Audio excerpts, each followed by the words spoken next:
ಇದೇನು ರಾಜವ್ವ, ಗುಡಿಗೆ ಬಂದು ಇಲ್ಲೇ ನಿಂತ್ಕೊಂಡಿದ್ಯಾ? ಒಳಗೆ ಪೂಜೆಗೆ ಬರಬಾರ್ದೆ? ಪಾಪಿ ಪೂಜೆಗೆ ಬಂದ್ರು ಪಾಪ ಇವನ್ ಕಳಿಯಕ್ಕಿಲ್ಲ ಅಲ್ವಾ ಪುಟ್ಟಕ್ಕ? ಇದು ಯಾಕವ ಹಿಂಗೆ ಮಾತಾಡ್ತೀಯ? ಇನ್ಯೋನ್ ಪುಟ್ಟಕ್ಕ, ನಾನು ಮಾಡಿರೋ ಪಾಪಕ್ಕೆ ಪಾಪಿ ಅಂತ ತಾನೇ ನನಗೆ ಹಣೆ ಪಟ್ಟಿ.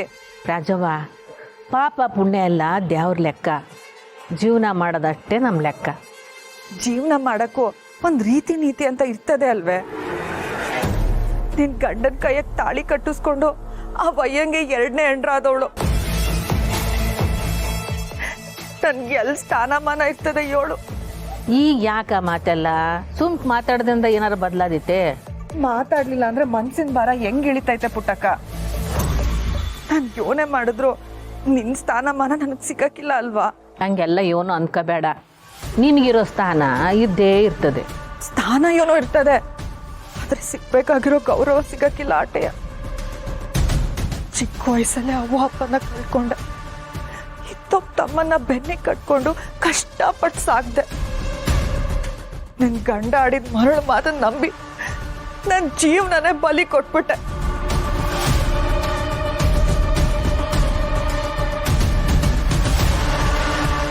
ಅಯ್ಯೋ, ನಾನ್ ನೋಡ್ಪುಟ್ಟಕ್ಕ, ನೀನ್ ಖುಷಿಯಾಗಿ ಪೂಜೆ ಮಾಡ್ಬೇಕು ಅಂತ ಬಂದಿದ್ರೆ ನನ್ ಗೋಳೆ ಉಳ್ಕೊಂಡು ಕೂತೀವ್ನಿ. ನೀನ್ ಹೋಗ್ಪುಟ್ಟಕ್ಕ, ಹೋಗ್ ಪೂಜೆ ಮಾಡೋಗು. ಇಲ್ಲ ಇಲ್ಲ, ಪೂಜೆ ಎಲ್ಲ ಮುಗ್ದದೆ. ಪ್ರಸಾದ ಕೊಟ್ಮ್ಯಾಕೆ ಎಲ್ಲರೂ ಮನ್ಗೋಗದೆ. ಪೂಜೆ ಏನೋ ಮುಗೀತು, ಆದ್ರೆ ಇನ್ನೂ ನಿಂದು ಆ ವಯ್ಯಂದು ಮದ್ವೆ ಮುಗ್ದಿಲ್ವಲ್ಲ? ಯಾರು ನಿನ್ಗೆ ಹೇಳಿದ್ದು? ನಾನು ಅವತ್ತೇ ಹೇಳಿವ್ನಿ ಇದೆಲ್ಲ ಆಗಕ್ಕಿಲ್ಲ ಅಂತ. ಯೋನ್ ಪುಟ್ಟಕ್ಕ ಹಿಂಗೆ ಹೇಳ್ತಿದ್ಯಾ? ನೀನು ಆ ವಯ್ಯ ಮರು ಮಾಂಗಲ್ಯ ಮಾಡ್ಕೋತೀರಾ ಅಂತ ತಾನೆ? ನಿಮ್ ಕಣ್ಣಿಗೆ ನಾನು ಬಿದ್ರೆ ಎಲ್ಪಿ ಹೆಸ್ರ ಮಾಡ್ಕೋತೀರಾ ಅಂತ ಇಲ್ಲೇ ನಿಂತೀವ್ನಿ. ನಿಂಗೆ ಯಾರೋ ತೆಪ್ಪಾಗಿ ಹೇಳೋರೆ.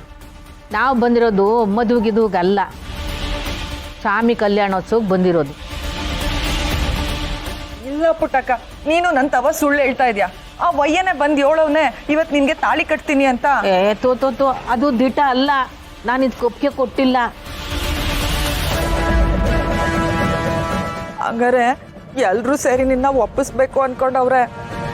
ಕೊನೆಗೆ ಎಲ್ರೂ ಒಪ್ಪಿಸ್ತಾರೆ, ನೋಡ್ತಾ ಇರೋ. ಆ ವಯ್ಯ ಯೋನ್ ಹೇಳಿದಾನೆ ಅದೇ ಆಯ್ತದೆ. ಸಾಧ್ಯನೇ ಇಲ್ಲ, ಅವ್ರು ಯಾರೂ ಹಂಗೆ ಮಾಡೋಕ್ಕಿಲ್ಲ ಆಯ್ತೆ. ಅಯ್ಯೋ, ನೀನೊಬ್ಳು ಪೆದ್ದಿ ಪುಟ್ಟಕ್ಕ.